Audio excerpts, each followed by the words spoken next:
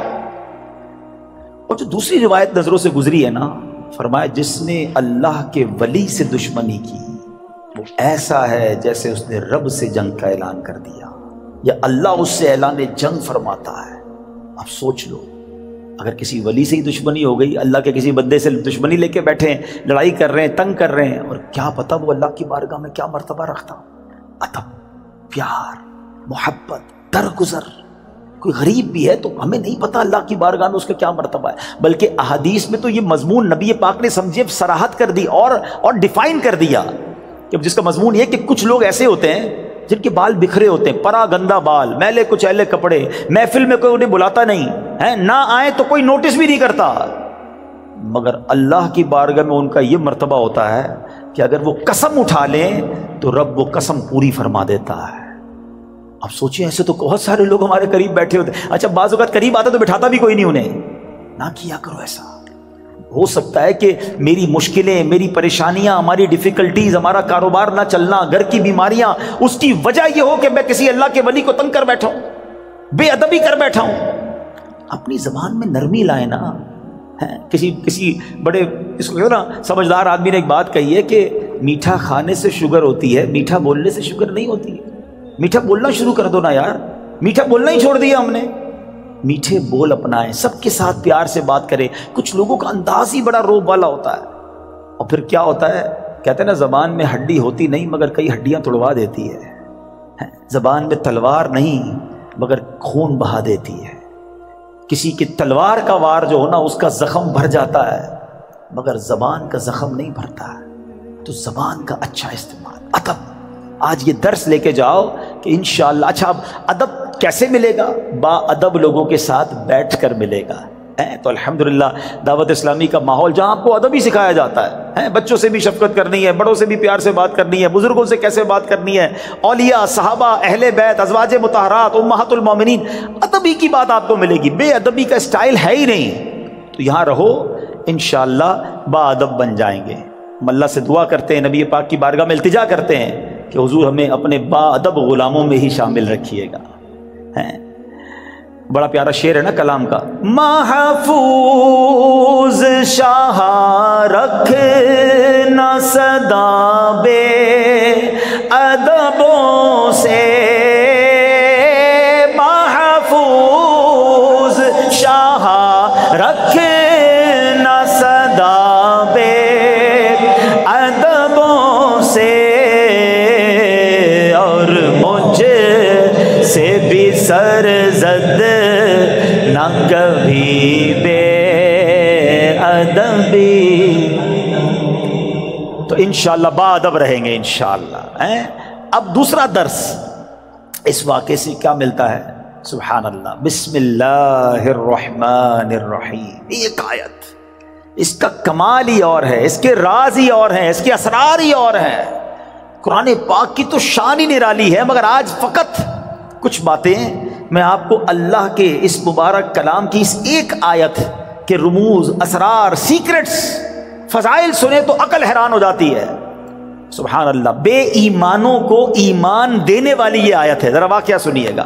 ایک یہودی تھا, نان مسلم, ایک یہودن پر عاشق ہو گیا, اور عشق مجازی کا اس پر ایسا غلبہ ہوا کہ یہ مجنون جیسا ہو گیا. نہ کھانے پینے کا ہوش تھا، نہ آرام کرتا تھا، بڑا پریشان۔ اس زمانے میں اللہ کے ایک ولی تھے حضرت عطا رحمۃ اللہ تعالی علیہ، ان کے پاس آیا اور کہا کہ حضور میں بہت پریشان ہوں، وہ فلاں سے عشق ہو گیا ہے، چین ہی نہیں آتا۔ آپ اللہ والے تھے، آپ نے ایک کاغذ کے ٹکڑے پر بسم اللہ الرحمن الرحیم لکھا اور کہا یہ کھا جاؤ۔ اس نے وہ کاغذ کا ٹکڑا نگل لیا کہ شاید میرا کام بچ جائے گا۔ سچی بات ہے، اس کا کام بن گیا۔ ہوا یہ کہ جیسے ہی اس نے کاغذ کو نکلا نا، اس کے دل کی دنیا ہی بدل گئی، ایمان کی مٹھاس ملنے لگی اور اس کے دل میں نور ظاہر ہو گیا۔ عورت کے عشق کو چھوڑا اور کہتا حضور بس اب مجھے کچھ اور نہیں چاہیے، جس رب کا نام اندر گیا ہے اب کلمہ پڑھائیے، مجھے مسلمان کر دیجئے۔ صرف بسم اللہ الرحمن الرحیم کاغذ پہ لکھا ہوا پیٹ میں جاتا ہے۔ اب اس یہودن کو پتہ چل گیا کہ میرا عاشق تو مسلمان ہو گیا ہے۔ وہ بھی حضرت کی بارگاہ میں آئی اور کہا کہ میں ہی وہ عورت ہوں کہ جس کے عشق میں وہ مبتلا تھا، وہ مسلمان ہو گیا ہے۔ اب مجھے خواب میں روزانہ کوئی کہنے والا کہتا ہے کہ اگر تجھے جنت میں اپنا ٹھکانہ دیکھنا ہے نا تو جا اور حضرت عطا کے پاس جا، تجھے اپنا جنت میں ٹھکانہ دکھائیں گے۔ تو حضرت میں آپ کے پاس آئی ہوں، بتائیے جنت کہاں ہے؟ حضرت عطا نے کہا کہ جنت کا ارادہ ہے تو پہلے تجھے اس کا دروازہ کھولنا پڑے گا نا، جنت میں جانا ہے تو ڈور اوپن کر۔ تو وہ کہتی جنت کا دروازہ میں کیسے کھولوں؟ فرمایا بسم اللہ الرحمن الرحیم پڑھ۔ آپ نے فرمایا جنت کا دروازہ کھولنا ہے نا، بسم اللہ الرحمن الرحیم پڑھ۔ جیسے ہی اس نے بسم اللہ الرحمن الرحیم پڑھا، دل میں نور بڑھنے لگ گیا۔ کہتی حضور بس اب مجھے اسلام میں داخل کیجئے۔ اس نے کلمہ پڑھا اور بسم اللہ شریف کی برکت سے وہ بھی مسلمان ہو گئی۔ اسی رات جب وہ نو مسلم خاتون جو ہے رات کو سوئی تو خواب میں جنت میں داخل ہوئی، خوبصورت محل دیکھا، گنبد دیکھے، ایک گنبد پر لکھا تھا بسم اللہ الرحمن الرحیم لا الہ الا اللہ محمد الرسول اللہ۔ عورت نے یہ الفاظ پڑھے تو کسی پکارنے والے نے کہا اے پڑھنے والی، اللہ پاک نے یہ سب تجھے عطا فرما دیا ہے۔ آئے ہائے ہائے، بسم اللہ کی برکت ہے، ہم نے پائی جنت ہے، کتنی اچھی قسمت ہے، یہ سب رب کی رحمت ہے۔ تو بسم اللہ الرحمن الرحیم کی تو کیا ہی بات ہے۔ پیارے اسلامی بھائیوں، ایک پوری آیت، یہ یاد رہے، شاید بہت سارے لوگوں کو پتہ نہیں ہوتا کہ دو صورتوں کے درمیان فاصلے کے لیے بسم اللہ الرحمن الرحیم کو اتارا گیا، اور یہ آیت قرآن پاک میں ایک جگہ قرآن کا حصہ بھی ہے، پارہ 19 سورہ نمل، اور یہ آیت کا حصہ ہے، اور اس کے معنی کیا ہے؟ اللہ کے نام سے ہے جو نہایت مہربان رحم والا۔ اچھا، اس کی فضائل کیسے کہ صحابی رسول حضرت جابر بن عبداللہ رضی اللہ تعالیٰ عنہ فرماتے ہیں کہ جب بسم اللہ شریف نازل ہوئی نا تو بادل مشرق کی طرف دوڑے، بادل مشرق کی سمت دوڑے، ہوائیں رک گئیں، سمندر کو جوش آ گیا، چوپایوں نے غور سے سننے کے لیے اپنے کان لگا دیے، اور شیطانوں کو آسمان سے پتھر مارے گئے۔ اور اللہ پاک نے فرمایا مجھے میری عزت و جلال کی قسم، جس چیز پر بسم اللہ الرحمن الرحیم پڑھی گئی میں اس میں برکت دوں گا۔ کاروباری لوگ بیٹھے، برکت چاہیے نا، کاروبار میں، رزق میں، معاملات میں بسم اللہ کو تھام لو۔ سبحان اللہ، آپ کو اندازہ ہے کہ بسم اللہ الرحمن الرحیم میں جامعیت کتنی ہے؟ سنتے جائیے۔ اللہ پاک نے بعض انبیاء کرام پر مختلف کتابیں اور صحائف نازل فرمائے جن کی تعداد 104 ہے، ٹھیک ہے؟ ان میں سے 60 صحیفے حضرت شعیب علیہ السلام پر، 30 صحیفے حضرت ابراہیم علیہ السلام پر، 10 حضرت موسیٰ علیہ السلام پر تورات شریف اترنے سے پہلے نازل ہو گئے تھے۔ پھر 4 بڑی کتابیں ہیں، تورات شریف، زبور شریف، انجیل مقدس اور قرآن مجید، ٹھیک ہے؟ اچھا، ان تمام صحیفوں کے مضامین قرآن پاک میں ہیں۔ قرآن پاک کے سارے مضمون، سورہ سارا مضمون بسم اللہ الرحمن الرحیم میں ہے۔ اور سنو، بسم اللہ الرحمن الرحیم کا سارا مضمون بسم اللہ کے حرف با میں موجود ہے، اور اس کے معنی کیا ہے؟ بی کان ما کان و بی یکون ما یکون، یعنی جو کچھ بھی ہے مجھ یعنی اللہ پاک ہی سے ہے، اور جو کچھ ہوگا مجھ یعنی اللہ پاک سے ہی ہوگا۔ اللہ اکبر، یہ کمال ہے بسم اللہ الرحمن الرحیم کا کہ تمام صحیفوں اور قرآن مجید کا نچوڑ اس کے اندر موجود ہے۔ اور سبحان اللہ، بسم اللہ کے فضائل کتنے! امام فخر الدین رازی رحمۃ اللہ تعالی فرماتے ہیں بسم اللہ الرحمن الرحیم کے 19 حروف ہیں، ٹھیک ہے؟ اور دوزخ پر عذاب دینے والے فرشتے بھی 19 ہیں۔ تو آپ فرماتے ہیں کہ امید ہے ایک ایک حرف کی برکت سے ایک ایک فرشتے کا عذاب دور ہو جائے گا، بسم اللہ پڑھتے رہا کرو۔ اچھا آپ فرماتے ہیں دن میں کتنے گھنٹے؟ دن رات میں 24 گھنٹے ہیں۔ فرماتے 5 گھنٹے 5 نمازوں میں گھیر لیے، 19 گھنٹوں کے لیے بسم اللہ الرحمن الرحیم کے 19 حروف عطا فرمائے۔ پس جو خوش نصیب بسم اللہ الرحمن الرحیم کا ورد کرتا رہے اور نماز 5 وقت پڑھتا رہے، اس کا ہر گھنٹہ عبادت میں کاؤنٹ ہوتا رہے گا۔ تو یہ کمال کا وظیفہ ہے، نارملی ہماری توجہ اس طرف نہیں جاتی ہے۔ اچھا بعض اوقات ہم لوگ کہتے ہیں ہمارے کام ادھورے رہ جاتے ہیں، کام شروع کرتے ہیں، ڈیل بنتے بنتے رہ جاتی ہے، کام ادھورا رہ جاتا ہے، پوری نہیں ہو پاتی ہماری بات۔ سنیے اللہ پاک کے پیارے اور آخری نبی صلی اللہ تعالیٰ علیہ وسلم نے فرمایا جو بھی اہم کام بسم اللہ سے شروع نہیں کیا جاتا وہ ادھورا رہ جاتا ہے۔ غور فرمائیے یہ کیسی محرومی ہے، اگر اچھے اور اہم کام سے پہلے بسم اللہ نہ پڑھی جائے تو کام ادھورے رہ جاتے ہیں، اس میں برکت نہیں ہوتی۔ اب ہو سکتا ہے کہ ذہن میں خیال آئے کہ میں تو بسم اللہ نہیں پڑھتا پھر بھی کام پورے ہو جاتے ہیں، تو اس کا جواب یہ ہے کہ کام کا بظاہر پورا ہو جانا اور بات ہے اور اس میں برکت کا نہ ہونا اور۔ مثلا کسی نے بغیر بسم اللہ کے کھانا کھایا، کھانا پیٹ میں بھی گیا، پیٹ بھر بھی گیا، لیکن اب اس میں برکت اسے حاصل نہیں ہوگی، کھانا پوری طرح ہضم نہیں ہوتا، یا بعض اوقات جزو بدن نہیں بنتا، بہت ساری جناب اس میں پرابلم رہتی ہیں۔ تو بہرحال ہمیں جو ہے بسم اللہ شریف کا ورد کرنا چاہیے، اور ایسے ایسے واقعات اس کے فضائل میں کتابوں میں لکھے۔ امیر اہل سنت نے اپنی شورۂ آفاق کتاب فیضان سنت میں ایک کمال کا واقعہ لکھا کہ ایک مبلغ جو ہے، ایک داعی جو ہے بسم اللہ کے فضائل بیان کر رہے تھے، تو ایک غیر مسلم عورت بھی بیٹھی تھی۔ لڑکی نے سنا کہ بسم اللہ کی اتنی فضیلت ہے، تو اب اس نے جناب اسلام قبول کر لیا۔ اب اس کی زبان پر ہر وقت بسم اللہ رہتا تھا، تو اب جو اس کا والد تھا نا غیر مسلم تھا، وہ بڑا غصے میں آیا، طرح طرح کی تکلیفیں دینے لگا کہ کسی طرح اپنی بیٹی کو جو ہے وہ تکلیف دے کر اسلام سے پھیر لے، اور اگر نہیں مانتی تو اب اس پر کوئی الزام لگائیں تاکہ یہ قتل کر دی جائے۔ تو لڑکی کا باپ جو ہے وہ بادشاہ کا وزیر تھا۔ ایک دن اس نے شاہی مہر والی انگوٹھی اپنی بیٹی کو رکھنے کے لیے دی۔ بیٹی نے انگوٹھی لی اور بسم اللہ الرحمن الرحیم کہہ کر انگوٹھی پہلے وصول کی، بسم اللہ الرحمن الرحیم پڑھ کر، اور اس کے بعد اس نے بسم اللہ الرحمن الرحیم پڑھ کر جیب میں ڈال دی۔ رات کو جب وہ سوئی تو والد نے انگوٹھی جیب سے نکالی اور دریا میں ڈال دی کہ اب صبح جب انگوٹھی نہیں ہوگی تو اس کو پکڑا دوں گا اور یہ ماری جائے گی۔ تو اب جیسے ہی وہ انگوٹھی دریا میں ڈالی، اللہ کا کرنا ایسا ہوا کسی مچھلی نے وہ انگوٹھی کو نگل لیا۔ صبح کو ایک شکاری نے جال ڈالا، اتفاق سے وہی مچھلی جال میں آ گئی۔ اس نے لا کر وہی مچھیرے نے اسی وزیر کو وہ مچھلی لا کے تحفے میں دی۔ وہ وزیر جو ہے اپنی بیٹی کو مچھلی دیتا ہے کہ بیٹی اس کو پکاؤ، تو بیٹی نے بسم اللہ الرحمن الرحیم پڑھ کر جو ہے وہ مچھلی کو کھولا، اس کو چاک کیا، اندر وہی انگوٹھی موجود تھی۔ پھر بسم اللہ پڑھی اور انگوٹھی اپنے پاس رکھ لی۔ والد صاحب نے ناشتے کے بعد کہا بیٹی وہ انگوٹھی کدھر ہے؟ بسم اللہ پڑھ کر وہ انگوٹھی واپس کر دی کہ یہ انگوٹھی واپس آ گئی۔ اللہ اکبر! اب باپ حیران کہ یہ کیسے ہوا؟ تو اس نے کہا میں نے تو کوئی بھی کام جو بھی کیا اللہ کے نام سے شروع کرتی گئی، رب نے مشکل سے نکال دیا۔ ہمارا پرابلم یہی ہے، ہم بہت ساری فضول باتیں کرتے ہیں، اللہ کا ذکر نہیں کرتے، اللہ کا نام نہیں لیتے۔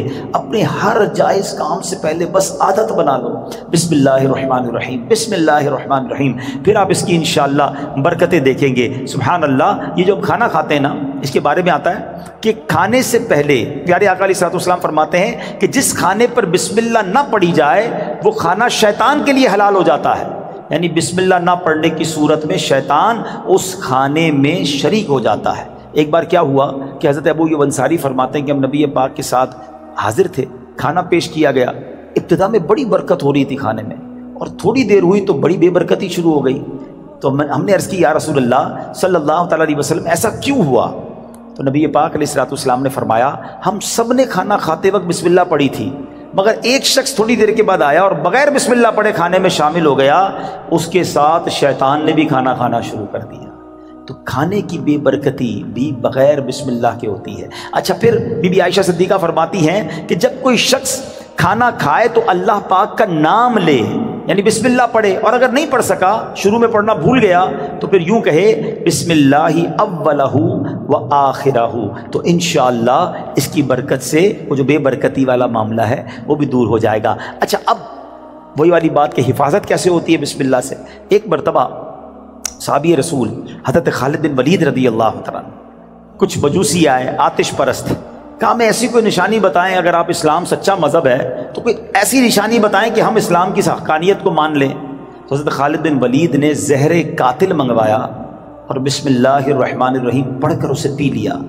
بسم اللہ کی برکت سے آپ پر اس زہر نے اثر نہیں کیا۔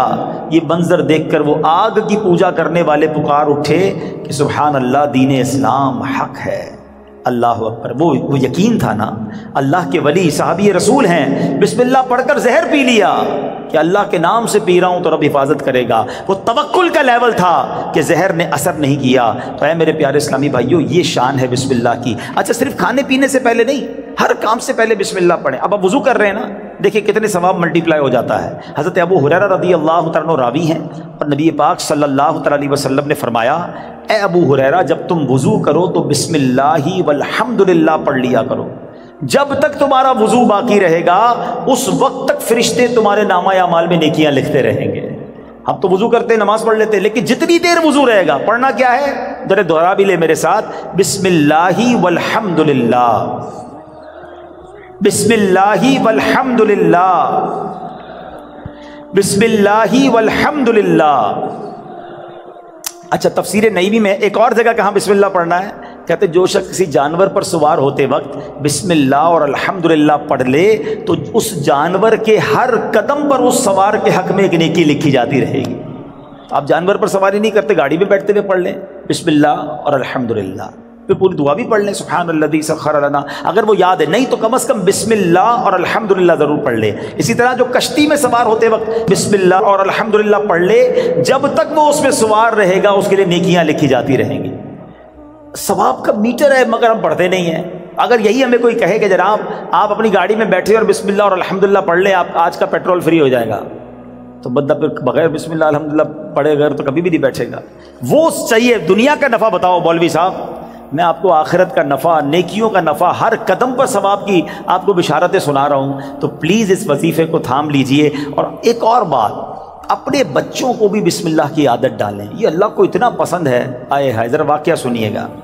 حضرت عیسیٰ علیہ السلام جو ہے ایک قبر کے پاس سے گزرے، آپ اللہ کے نبی تھے، اللہ نے ایسی نگاہ دی تھی کہ آپ نے دیکھ لیا کہ قبر میں عذاب ہو رہا ہے۔ کچھ عرصے کے بعد آپ پھر وہاں سے گزرے تو قبر میں جو ہے وہ نور کی کرنیں ہیں، عذاب دور ہو گیا۔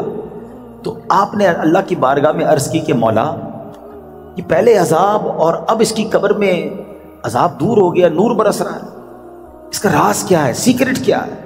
سنو ذرا، اے وہ خوش نصیبوں جو اپنے بچوں کو قرآن پڑھاتے ہو، اے وہ خوش نصیبوں جن کے بچے حافظ بن رہے ہیں، اے وہ اسلامی بھائیوں تمہیں مبارک ہو جو بچے کو دین سکھاتے ہو۔ باپ گناہ گار، قبر میں عذاب ہو رہا تھا، اللہ کی طرف سے ارشاد ہوا جب یہ انتقال کیا نا اس بندے نے، بڑا گناہ گار تھا، اس کی وجہ سے عذاب ہو رہا تھا، لیکن جب اس کا انتقال ہوا اس وقت اس کی وائف جو تھی پریگننٹ تھی، امید سے تھی، اس کے انتقال کے بعد لڑکا پیدا ہوا۔ کچھ عرصے کے بعد یہ لڑکا اتنا بڑا ہو گیا کہ اس کی ماں نے اسے مدرسے بھیجا، مکتب بھیجا، استاد نے بچے کو بسم اللہ پڑھائی۔ اے موسیٰ، مجھے حیا آئی، مجھے شرم آئی کہ میں اس شخص کو زمین کے اندر عذاب دوں جس کا بچہ زمین کے اوپر مجھے رحمان اور رحیم کے نام سے پکار رہا ہے۔ ہائے ہائے ہائے، میرا بچہ قرآن پڑھے اور میری قبر میں رحمتوں کی برسات ہو جائے، اور مجھے کیا چاہیے؟ خدا را اپنے بچوں کو قرآن پڑھاؤ۔ ہم لوگ آج لگ گئے، دوڑ میں لگ گئے، جناب فلاں یونیورسٹی، فلاں کالج، فلاں ڈگری، فلاں پی ایچ ڈی، فلاں software. We are not against, ہم دعوت اسلامی والے دنیا کی پڑھائی کے خلاف نہیں ہیں، لیکن دنیا کے پیچھے اتنا تو مت بھاگو نا کہ ہم اپنے دین کو ہی بھول جائیں، ہمارے بچوں کو قرآن ہی نہ آئے، ہمارے بچے حدیث ہی نہ جانے، ادب ہی نہ جانے۔ آج جناب بہت زیادہ ہم آگے دنیا کی طرف چلے گئے۔ میں 2-3 ایگزامپل دیتا ہوں، اگر آپ کو لگتا ہے ایسا نہیں ہے تو کبھی گھر میں ڈنر پر بیٹھے ہوں، بچے ساتھ ہوں، فیملی ساتھ، ایک چھوٹا سا ٹیسٹ لو نا اپنے بچوں اور فیملی کا۔ چلو بچوں آج ایک چھوٹا سا ایک ٹیسٹ لیتے ہیں، وہ انٹرسٹ بھی لیں گے، بیٹا جاؤ کاپی پینسل لے کر آ جاؤ، ٹھیک ہے؟ ان کو کہیں بیٹا پہلے صفحے پہ لکھو کہ تمہیں کتنے کرکٹرز کے نام یاد ہیں۔ تو ہو سکتا ہے کسی کا بیٹا یہ بھی کہے کہ ابا جان صرف نام لکھنے ہیں، آگے ریکارڈ بھی لکھنے ہیں، وہ بھی یاد ہوتے ہیں، ٹھیک ہے؟ اچھا بیٹا اگلے صفحے پہ لکھو کہ مزید کتنے اداکاروں کے نام یاد ہیں۔ معاذ اللہ، تو شاید 2-3 صفحے بھر دیے جائیں گے، گلوکاروں کے نام، سیاستدانوں کے نام، 4-5 صفحے بھر گئے ہوں گے۔ اب پوچھنا بتاؤ کتنے نبیوں کے نام یاد ہیں؟ کتنے صحابہ کے نام اگلے صفحے پہ لکھو، اس کے اگلے صفحے پہ بیٹا لکھو کتنے ولیوں کے نام یاد ہیں۔ یہ چھوٹا سا ٹیسٹ آپ کو بتا دے گا ہم کدھر جا رہے ہیں، ہمارے بچے کدھر جا رہے ہیں۔ ایک بات یاد رکھنا، میرا بیٹا میرے مرنے کے بعد گوگل، یاہو، فیس بک، واٹس ایپ، ٹویٹر، انسٹاگرام کھول کر ایصال ثواب نہیں کرے گا۔ اگر اسے قرآن پڑھنا آتا ہوگا تو وہ مجھے ایصال ثواب کرے گا۔ اپنے بچے کو قرآن سکھائیے، قرآن کی تعلیم دیجیے۔ اور پھر سبحان اللہ، کچھ لوگ کیا کرتے ہیں، اپنے بچوں کو دین سے دور کرتے ہیں، اور تھوڑے دنوں بعد جب بچہ جوان ہوتا ہے تو سر پکڑ کے رو رہے ہوتے ہیں کہ بچہ میرا ادب نہیں کر رہا، بچہ جناب بڑا عجیب عجیب باتیں کرنے لگ گیا۔ ہمارے پاس آتے لوگ، ہم پتہ غلطی کرتے ہیں۔ واللہ آپ اپنے بچے کو دین کے حوالے کر دو، جب وہ دین پڑھے گا تو دین اس بچے کو آپ کے حوالے کر دے گا۔ قرآن کہے گا ماں باپ کا ادب کرو، یعنی اف نہ کہنا۔ نبی پاک کی حدیث پڑھے گا تو وہاں سکھایا جائے گا کہ محبت سے اپنے ماں باپ کو دیکھو گے تو جنت کا ثواب ہے۔ ارے وہ اونچی آواز میں آپ سے بات نہیں کرے گا کہ ماں باپ ناراض ہو گئے، تو نبی پاک نے فرمایا جس کے ماں باپ راضی اس سے اس کا رب راضی، جس سے ماں باپ ناراض اس سے اس کا رب ناراض۔ تو پتہ یہ چلا بچہ دیندار بن گیا تو انشاءاللہ میرا بھی با ادب بن جائے گا، بچہ میرا بھی فرما بردار بن جائے گا۔ اگر میں نے اپنے بچے کو دین سے دور کیا تو کبھی وہ میرے ہی آگے کھڑا ہو جائے گا۔ دنیا میں ایک دستور سا بن گیا ہے، سب کے لیے نہیں کہتا مگر میجورٹی ایسا دیکھا گیا کہ جب بچہ دنیا میں ترقی کرتا ہے نا تو ماں باپ کو ڈر لگتا ہے کہ کہیں بچے کو برا نہ لگ جائے۔ بڑا افسر ہے، بڑا جناب نام والا ہے، بڑی ڈگری والا ہے، سب کے لیے نہیں کہہ رہا ہے، ماں باپ ڈرتے ہوئے بات کرتے ہیں کہ جناب برا نہ لگ جائے۔ اور جب بچہ دین میں بڑا ہو جاتا ہے نا، عالم بن جائے، مفتی بن جائے، تو اب اس عالم اور اس مفتی کو ڈر لگتا ہے کہ کہیں میرے ماں باپ ناراض نہ ہو جائے۔ یہ فرق سمجھو۔ تو اپنے بچے کو قرآن پڑھائیے، دین سکھائیے۔ یہ بچہ آپ کا نیک بن گیا نا، خدا نہ خواستہ اگر میرے گناہوں کی سبب اگر کوئی گڑبڑ قبر میں ہو بھی گئی نا تو نیک اولاد کی دعا، نیک اولاد کا عمل جو ہے وہ انشاءاللہ مغفرت کا ذریعہ بن جائے گا۔ تو اپنی اولاد کو اپنے لیے ہمیں صدقہ جاریہ بنانا ہے۔ سبحان اللہ، مولا علی شیر خدا نے ایک بڑا پیارا وظیفہ دیا، اور شاید اب جو میں وظیفہ بتانے جا رہا ہوں جتنے لوگ یہاں موجود ہیں سب کو اس وظیفے کی ضرورت ہے۔ مولا علی شیر خدا کرم اللہ تعالی وجہ الکریم سے بیسیکلی تو یہ روایت ہے، وظیفہ تو نبی پاک علیہ الصلوۃ والسلام نے عطا فرمایا۔ آقا فرماتے اے علی میں تمہیں ایسے کلمات نہ بتا دوں جنہیں تم مصیبت کے وقت پڑھ لو؟ عرض کیا حضور ضرور، ارشاد فرمائے میری جان آپ پر قربان، تمام اچھائیاں ہم نے آپ ہی سے تو سیکھی ہیں۔ پیارے آقا علیہ الصلوۃ والسلام نے فرمایا جب تم کسی مشکل میں پھنس جاؤ اس طرح پڑھو، بسم اللہ الرحمن الرحیم ولا حول ولا قوت الا باللہ العلی العظیم۔ پس اللہ پاک اس کی برکت سے جن بلاؤں کو چاہے گا دور فرما دے گا۔ اچھا، اس وظیفے کو میں نے بھی کئی بار ٹرائی کیا ہے۔ میں نے الحمدللہ پہلے امیر اہل سنت کو دیکھا، مثال کے طور پہ آپ کہیں پھنس گئے، آپ کا ٹریفک میں گاڑی پھنس گئی ہے، گاڑی خراب ہو گئی ہے، فلائٹ کا ٹائم ہو گیا ہے، ٹرین کا ٹائم ہو گیا ہے، اور آپ کو لگتا ہے اب نہیں پہنچ سکیں گے، یا کسی بھی مشکل میں آپ پھنس گئے ہیں، آپ بسم اللہ الرحمن الرحیم ولا حول ولا قوت الا باللہ العلی العظیم، پھر آپ دیکھیں مشکلیں کیسے آسان ہوتی ہے۔ اب مثال کے طور پہ کوئی چیز گم ہو جائے، قرضہ آ جائے، کاروبار میں کوئی نقصان ہونے لگے، کوئی چیز میں گڑبڑ ہو جائے، کسی بھی پریشانی میں ہیں، آپ یہ وظیفہ یاد کر لو، ذرا مل کے دوہرا لو، بسم اللہ الرحمن الرحیم، یا کسی بھی مشکل میں آپ پھنس گئے ہیں، آپ بسم اللہ الرحمن الرحیم ولا حول ولا قوت الا باللہ العلی العظیم، پھر آپ دیکھیں مشکلیں کیسے آسان ہوتی ہے۔ اب مثال کے طور پہ کوئی چیز گم ہو جائے، قرضہ آ جائے، کاروبار میں کوئی نقصان ہونے لگے، کوئی چیز میں گڑبڑ ہو جائے، کسی بھی پریشانی میں ہیں، آپ یہ وظیفہ یاد کر لو، ذرا مل کے دوہرا لو، بسم اللہ الرحمن الرحیم ولا حول ولا قوت الا باللہ العلی العظیم۔ تو یہ بڑے کمال کا وظیفہ ہے۔ ہاں اچھا، اب بیماری کے بہت ساری بیماریوں کا علاج ہے، آخری بیان کے اینڈ میں ایک دو باتیں تاکہ تعویذ وظیفہ بھی مل جائے، آپ کو فائدہ رہے گا۔ ایک شخص کو بخار آ گیا تو حضرت شیخ فقی ولی عمر بن سعید رحمۃ اللہ تعالی علیہ کی ان کی عیادت کے لیے آئے، جاتے ہوئے ایک تعویذ عنایت فرمایا کہ آپ کھول کر مت دیکھنا۔ ان کے جانے کے بعد اس نے تعویذ پہنا تو بخار فوراً چلا گیا، اس سے رہا نہیں گیا، اسے تعویذ کھولا کہ ایسا کیا لکھا کہ یوں بخار چلا گیا، تو اس میں بسم اللہ الرحمن الرحیم لکھا تھا۔ دل میں وسوسہ آیا تو یہ تو کوئی بھی لکھ سکتا ہے، ابھی عقیدت میں کمی آئی تو فوراً بخار بڑھنا شروع ہو گیا۔ ٹیسٹ کرتے نا لوگ، اللہ والوں کا بھی ٹیسٹ کرتے ہیں، ایسے بھی لوگ ہیں۔ ابھی اس نے سوچنا شروع کیا تو بخار بڑھ گیا، پھر حضرت کی بارگاہ میں دوڑا گیا کہ حضور معاف کر دیں، میں نے تو جو ہے وہ تعویذ کھول دیا تھا، تو آپ تو اللہ والے تھے، آپ نے دوبارہ تعویذ لکھ کر دیا۔ اس کے ہاتھ جیسے ہی اس کو باندھا تو پھر اس کا بخار چلا گیا۔ اب کی بار دیکھنے سے منع کیا، مگر ڈر کے بارے کھول کر نہ دیکھا۔ بالآخر سال کے بعد کبھی جا کے کھول کر دیکھا تو اس میں بسم اللہ الرحمن الرحیم ہی لکھا ہوا تھا۔ تو سبحان اللہ، اس کی خوب برکتیں ہیں۔ اور بتایا گیا کسی کی نکسیر پھٹ جائے نا، بعض اوقات خون نکل رہا ہوتا ہے، تو پیشانی سے بسم اللہ الرحمن الرحیم لکھنا شروع کرے اور ناک کی نوک تک، یعنی یہاں سے لکھنا شروع کرے اور یہاں تک ختم کرے، تو انشاءاللہ عز و جل اس کی جو ہے وہ خون آنا جو ہے وہ بند ہو جائے گا۔ بہرحال بہت سارے وظائف ہیں، ایک اور وظیفہ آخر میں لے لیں۔ جو شخص، بہت سارے ایسے لوگ ہوں گے جو کاروباری مشکل کا، آج کل مہنگائی بھی بہت ہے، گزارا بھی نہیں ہو رہا، تو غور سے وظیفہ لے جائیں، کل سے کرنا شروع کر دیں کہ جو شخص طلوع آفتاب کے وقت سورج کی طرف رخ کر کے بسم اللہ الرحمن الرحیم 300 بار اور درود شریف 300 بار پڑھے، اللہ تعالیٰ اس کو ایسی جگہ سے رزق عطا فرمائے گا جہاں اس کا گمان بھی نہیں ہوگا، اور روزانہ پڑھنے سے انشاءاللہ عز و جل 1 سال کے اندر امیر و کبیر ہو جائے گا۔ وظیفہ پھر ریپیٹ کر دیتا ہوں، غور سے سن لیں۔ پہلے فجر کی نماز ادا کرنی ہے، اس کے بعد جب فجر کا وقت ختم ہونے لگے تو سورج طلوع ہوتا ہے، جو سورج طلوع ہونے کا وقت ہے اس وقت آپ نے سورج کی طرف رخ کر کے ہاتھ میں تسبیح لینی ہے، 300 بار بسم اللہ الرحمن الرحیم، 300 بار درود پاک انشاءاللہ پڑھیں، اور پھر دیکھیں انشاءاللہ اللہ پاک رزق میں کیسی برکت دیتا ہے۔ تو بہرحال آج کے اس مختصر سے بیان میں ہم نے 2 باتیں سیکھیں۔ با ادب رہنا ہے، با ادب لوگوں کی صحبت اپنانی ہے، اور اللہ کے نام کا ذکر کرتے رہنا ہے۔ بسم اللہ الرحمن الرحیم ہر کام، نیک اور جائز کام شروع کرنے سے پہلے پڑھنا ہے، پھر دیکھیں اس کی کیسی برکتیں ملتی ہیں۔ اب سوچو بسم اللہ الرحمن الرحیم میں اتنی برکت ہے تو پورے قرآن کا کیا عالم ہوگا۔ مبارک ہو انہیں جو قرآن پاک پڑھنے والے ہیں، پڑھانے والے ہیں۔ آپ کو ایک اور فضیلت سنا دوں جو مدرسۃ المدینہ بالغان والے ہیں، آئے ہائے، حضرت عثمان غنی رضی اللہ تعالیٰ عنہ، اور آپ فرماتے ہیں خیرکم من تعلم القرآن وعلمہ، تم میں بہترین وہ ہے جو قرآن سیکھے اور دوسروں کو سکھائے۔ اے پڑھانے والوں تمہیں بھی مبارک ہو، اور اے پڑھنے والوں تمہیں بھی مبارک ہو جو بہترین لوگوں میں سے ہیں۔ اللہ عمل کی توفیق عطا فرمائے۔ صلو علی الحبیب صلی اللہ تعالی علی محمد صلی اللہ علیہ وسلم۔ ویڈیو دیکھنے کا شکریہ۔